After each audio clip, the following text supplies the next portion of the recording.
Estamos de regreso aquí en Gear Anxiety. Eso que escuchamos fue Bescar de Rosa Profunda. Y pues bueno, ya estamos aquí conectados con Ken Haas, el mismísimo Ken Haas de Reverend Guitars. Y está con nosotros aquí en el Zoom. How are you, Ken? Welcome. I'm perfect. How are you? Yes, perfect. I'm happy to have you here. Thank you so much for joining me. I'm so happy to be here. It's ridiculous. Thank you, Ken. So welcome. As you know, this Gear Anxiety is a space to talk about, guitars and what gives you anxiety about guitars and not having which guitar. Yes. And yeah, everyone here is very excited to get to know you.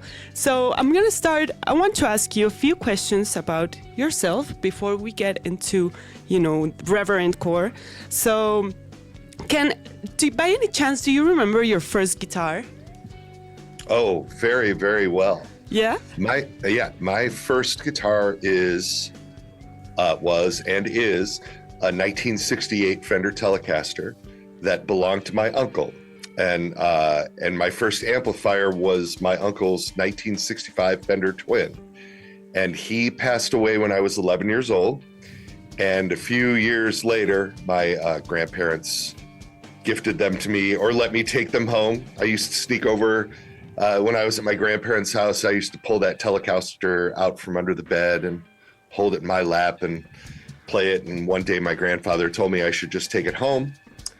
And I did, but this was in 1982, 1983, and I couldn't really punk rock on the Telecaster like I wanted to. I really wanted a guitar with a humbucker.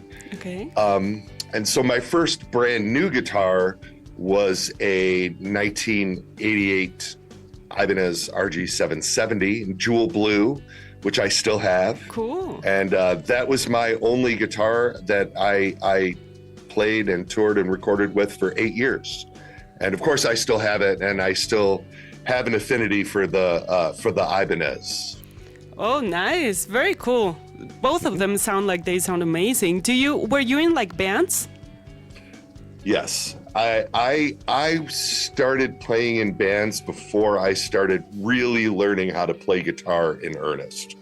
I really just wanted to be in a band. And so once I figured out a few power chords and figured out that I could play, a handful of Black Flag and Ramones songs. Remember, this is 1984, 1985. Once I figured out that I could do that, I started a band with some guys that I was in high school with, and the three of us ended up being in a band together through the early to mid 90s. We were together for 6 or 7 years under the name The Culture Bandits. Oh, okay. And then a different lineup of that came around in the late 90s too. And I've been playing in bands ever since. I'm currently front my own Pink Floyd tribute polka band called the Polka Floyd Show.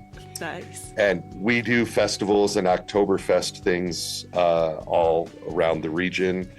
And then I play lead guitar in Jay Navarro and the Traders with Jay Navarro from the Suicide Machines. And so we get to play all over the world. It's fantastic.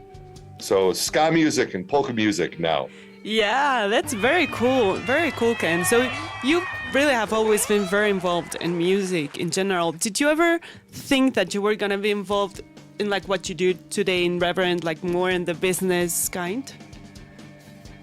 No, it took me by surprise. So I played in bands through the 90s. And I had I had a day job, which I learned a lot from, a sales job, that afforded me the ability to travel with the bands and stuff too at the same time. But I didn't really like my day job. And right around the time, believe it or not, around the time I turned 30 years old, I started having a relationship with Joe Naylor, the founder of Reverend Guitars.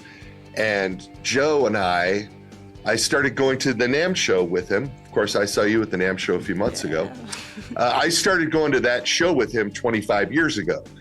And the first time I went to the trade show, when I walked in and saw all the booths and saw what was going there, I realized that I was doing the wrong thing with my life. It was one of those like sort of lightning strike moments where I thought, wait, I should be doing this. Like everything has been leading me towards this moment.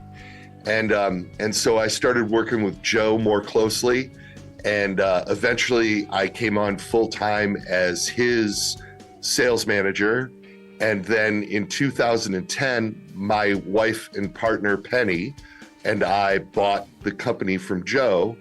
And we hired him back immediately as our exclusive designer because Joe is the guy that designs all the guitars and works with all of the artists for the signature models, Joe Naylor. He is a luthier and an engineer, and he's very creative. And so he is the creative force behind the guitars.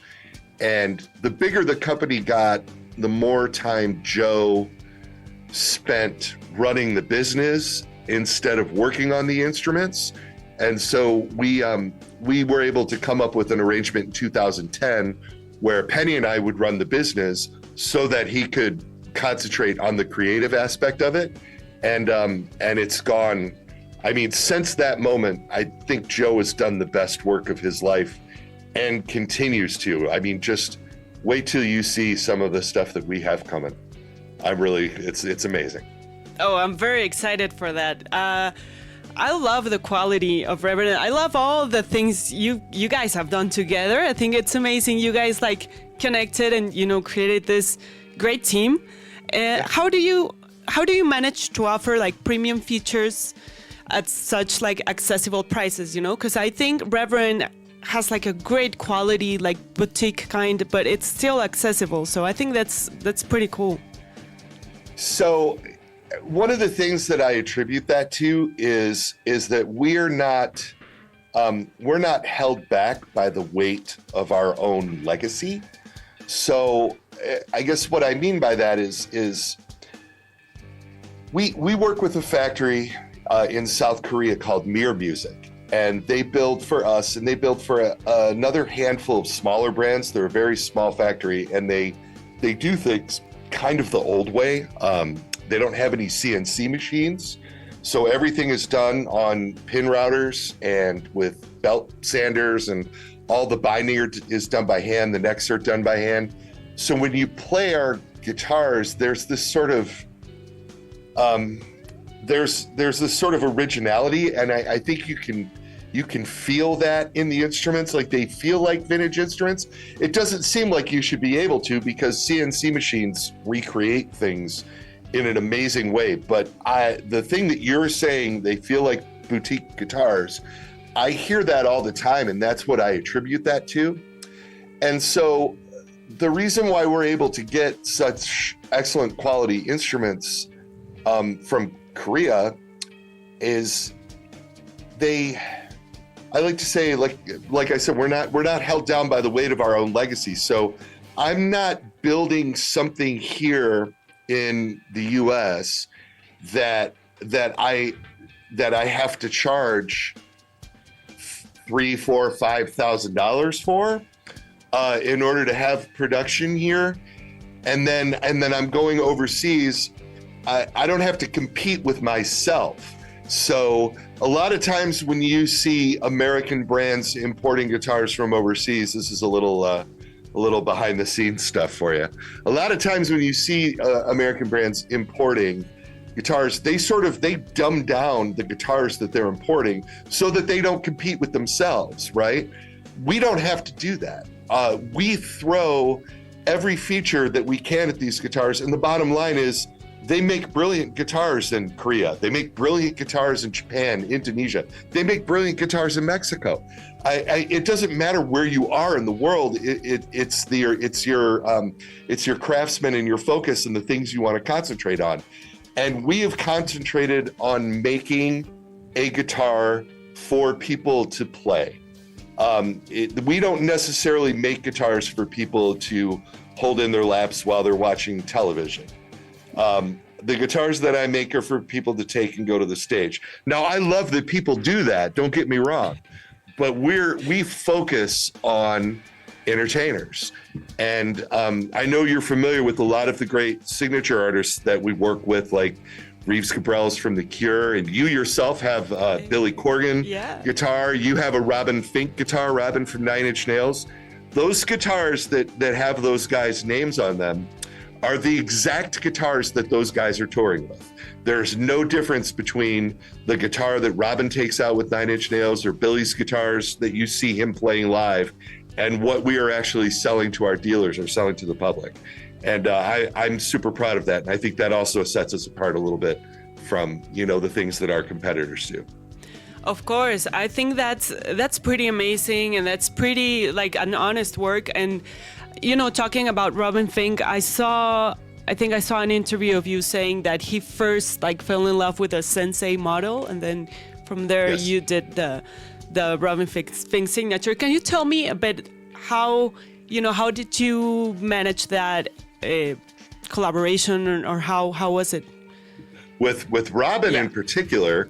So a lot of the artists that are on our roster, a lot of them, Robin is one in particular that stems directly from Reeves. So we met Reeves Gabrels in Nashville in 2008, and he started playing one of our instruments. As a matter of fact, do you see behind me right over here, there are two Vernon Reed guitars, and then right next to it, there's an old Reverend double agent. That was the first guitar that Reeves Gabrels got from us back in 2008, and the life has led it back to me, so it's here now on display. Oh wow!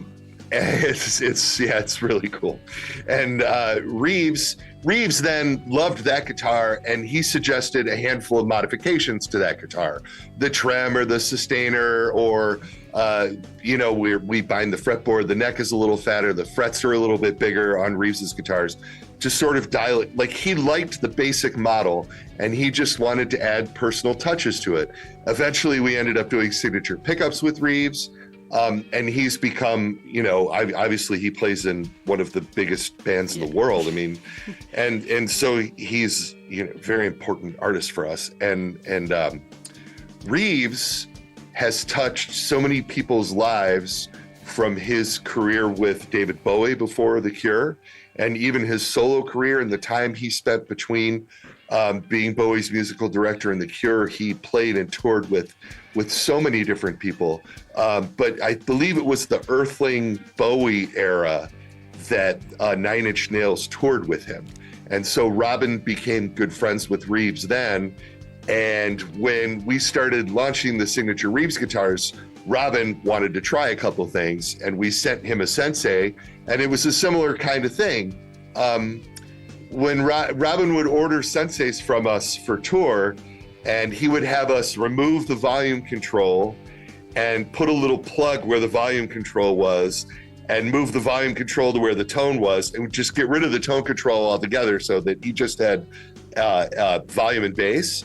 And then he didn't want binding on the headstock or a few just minor cosmetic things. He really liked the Railhammer chisel pickups. So it was he liked generally what we were doing, and we just did some basic modifications to the stock model, and it became Robin's signature guitar. We have a new color coming out very shortly. The Nine Inch Nails are rehearsing for tour right now, and they'll be dominating the world shortly, once again. I love it, Ken. That's awesome. That's pretty cool. So it's a new color for the same Robin Fink signature model? Okay. Yeah. Wow, sounds interesting. Okay, we'll definitely present it here at Gear Anxiety. Of course, we did the Robin Fink special last week, so everybody has context now. I love it, Ken. That's pretty cool. And can you just tell me a bit about, the Billy Corgan? How was that collaboration? Billy's great. So Joe made him 2 custom guitars in 1999 when our company was very new. There was an artist that we work with in the Detroit area whose sister was actually managing Corgan's business affairs at the time. And she introduced us, and Billy and Joe got to talking about something, and Joe made him 2 custom Reverend slingshots that are tuned to D standard. Back then, this is 26 years ago. I think he was doing Oceana era at this point. And then Billy toured with those guitars consistently for like 15 years. And whenever he would play songs off of that record, those guitars were in his rack, and he would grab those guitars and use them for those particular songs. And then sort of fast forward to 2015 or 16 or so, and he had done a signature model with a brand name that's pretty well known, and that sort of deal was coming to an end. And at that time, I was working with the bass player in the Smashing Pumpkins, Nicole Fiorentino, who is a fabulous Reverend artist currently. And he says, these are his words, not mine, that original Billy Corgan Z1 model with the original Railhammer Billy Corgan pickups is the perfect guitar for modern music and modern gear. Like it is an unbelievable instrument to plug right in and use digitally, or for modern high gain sounds. He loves it.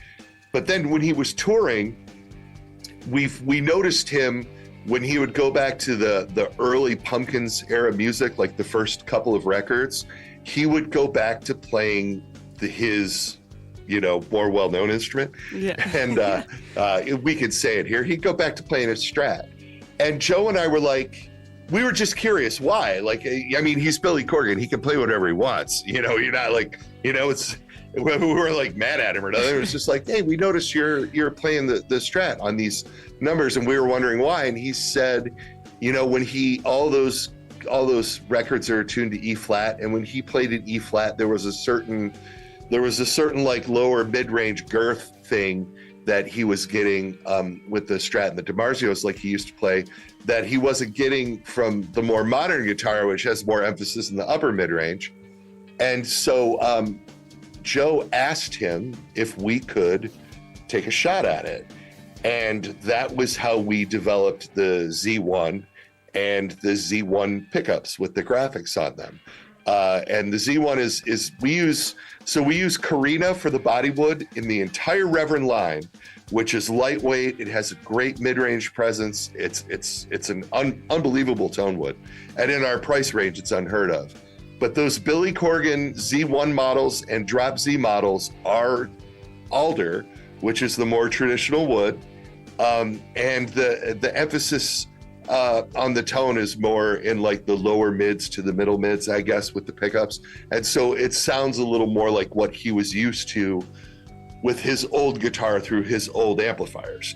And the Z1 guitar has done incredibly well. And then of course, you and Vondre, you have Drop Z models, which were new for us last year, which is Billy's Z1 guitar, but designed to be played in D standard with a 26.2 inch scale length. And so with Corgan, it's like we've come full circle from the guitar that we originally made for him to the stuff that we're making now. And I have one of those right back there. Yeah, of course I can see it. Honestly, they're beautiful. They're pretty cool. I wanted to ask you something as well, like in general, because I saw an interview with Billy and Joe talking about the bass contour knob and how Billy has learned, to love it and use it. What's the story behind the bass contour knob? Like, why did you decide to implement it? This is so great. Can I go get a prop? Please do. Okay, I'm going to get a prop. Yay.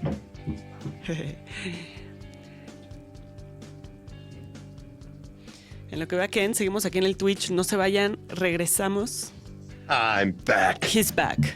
I'm back. So, this is a very special guitar, and it's arguably the most special guitar in the building.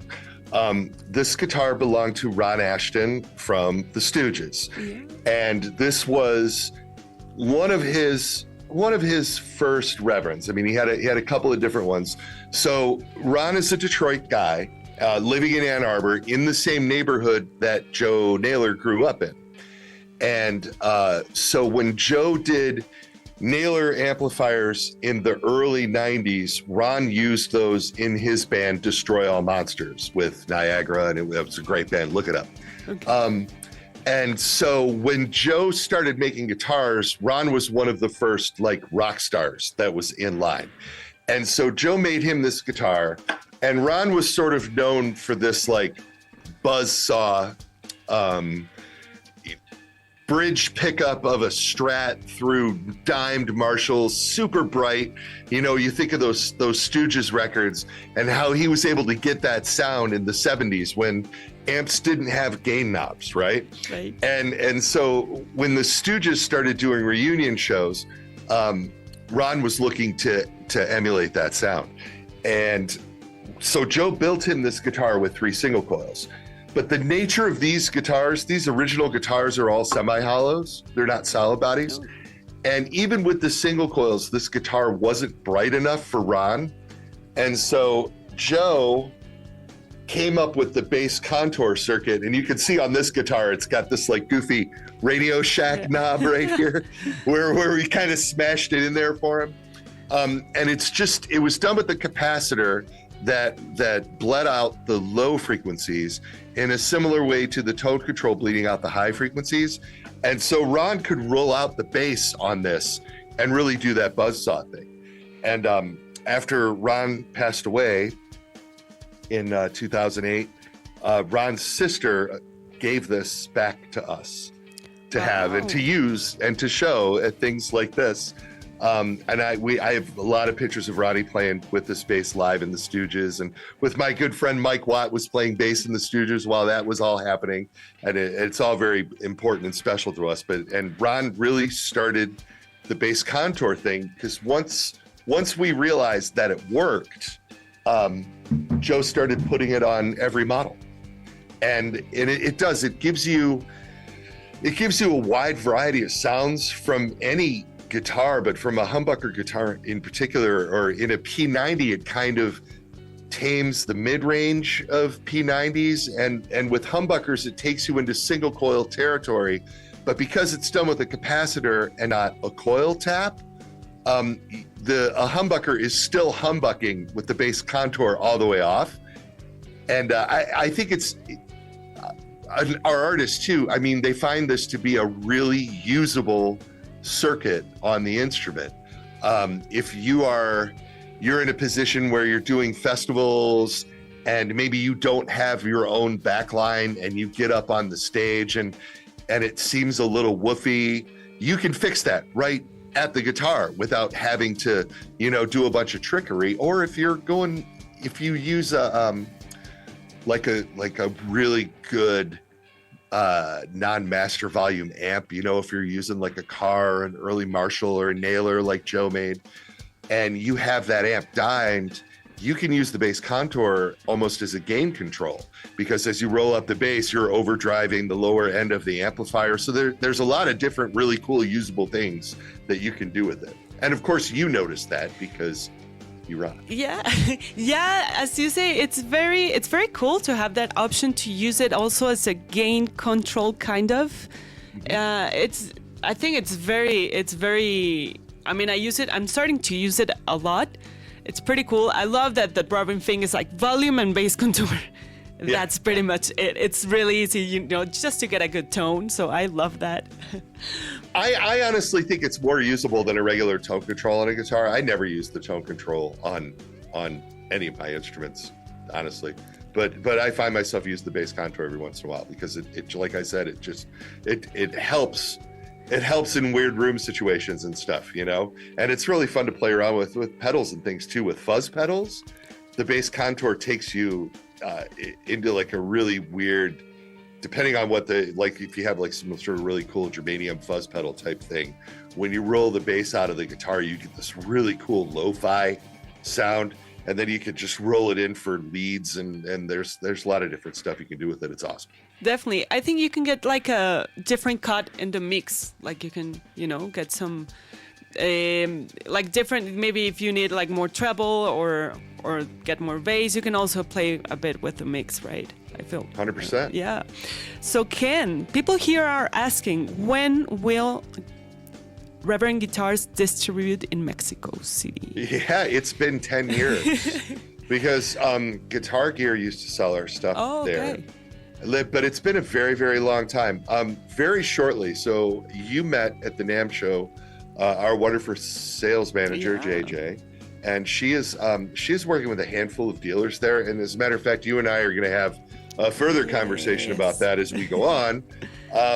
But I would really like for you to be involved as part of, you know, like our sort of home base, right? Our anchor for doing stuff there. I think it would be awesome.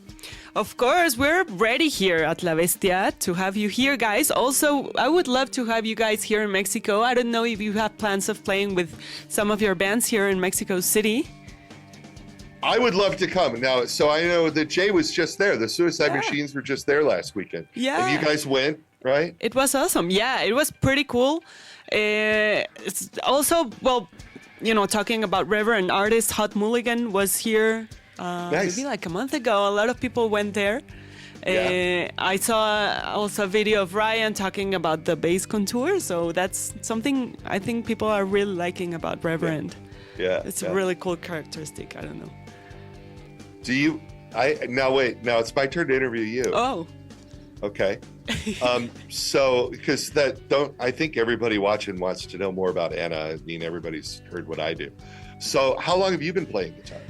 For like 20 years, I think. Well, you're like 22, so I don't believe that you started when you were 2 years old. Okay. I'm not. I wish I'm not. But thank you so much, Ken. That's sweet. And how long were you playing before you started your first band? Because I was playing seriously for like a month before I decided to start. Yeah, maybe like before I started a band, but it was a very shitty band. Maybe like 3 months. Nice. It was the worst but it was band. awesome. And do you look back on it and think like that was the best? It was, yeah.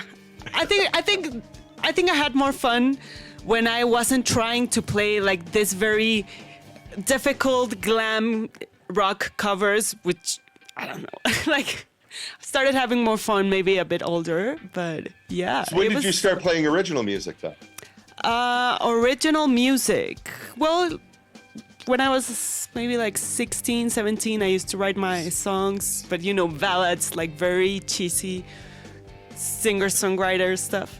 And then I got, you know, life went a bit evil, so I did Vondre. Nice.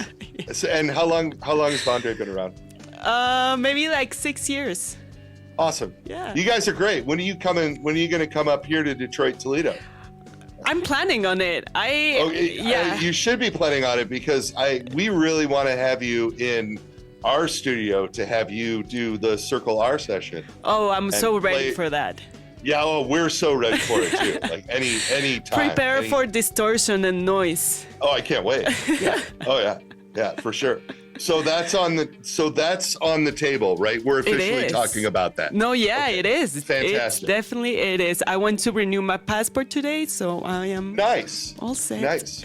Well, anything you need from me, let us know. And thank you, Ken. And then we have to bring Jay Navarro and the Traders to Mexico City. Yes. We've only played in Mexico once, and that was in Tijuana at the end of our West Coast tour back in 2023, I think.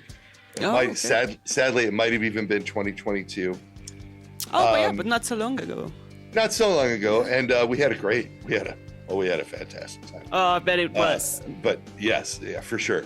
And I have personally never been to Mexico City. You have to. Yeah, we'll be waiting for you and Penny and Joy and everyone who wants to come here. If Penny's going to come, you know, she's going to want to come down there when F1 is there.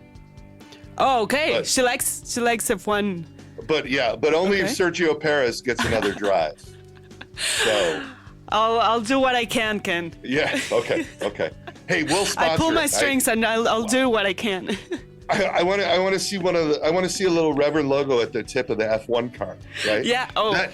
That probably, for one season, that probably costs what our total sales are for 3 years. But yeah, that's crazy. Oh my God, yes, definitely. For sure. For sure. Ken, so this interview is coming to an end, sadly, but it was amazing to have you here today. I still have a lot of more stuff, to talk with you, but maybe we can do another session. Or I hope you come and be here live at the radio station. I would love that. Yeah, it would be pretty cool to have you guys here. This is your home already, so I hope to see you soon here or in Detroit. Yeah. Let's make both of those things happen. Definitely. Okay? Definitely can. Thank you so much for being here at Gear Anxiety at La Bestia Radio. Thanks for having me. Of course. I'll keep talking to you. Okay. And have an amazing day, Ken. Thank you.